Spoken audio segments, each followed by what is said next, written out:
Hi everyone, in today's video I'll show you guys how you can read short stories on GoodNovel. Well, it is very easy, so all you need to do is simply open the application, make sure that you are logged into your account just like this. And here you can see a short option right here. If you simply tap on this option, here we'll get a lot of short stories that you can choose from. And in these thumbnails, you can see short written in here. That basically means that these are the short stories. And from here, you can see there are multiple different categories that you can choose from. If we tap on collections, we can get all of the collections option. You can also choose from top trending and the hottest new. And in here, we can also see the new arrivals right here. And we can also see selected one.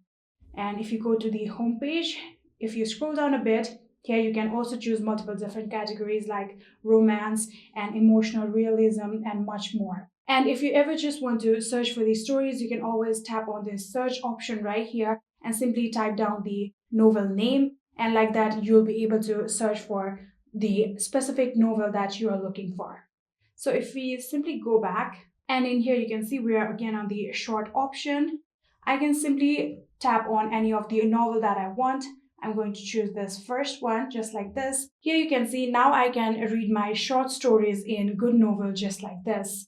And that is it. I hope this video was helpful to you guys. If it was, please do not forget to hit that subscribe button and like our video. Thank you so much for watching. See you in the next.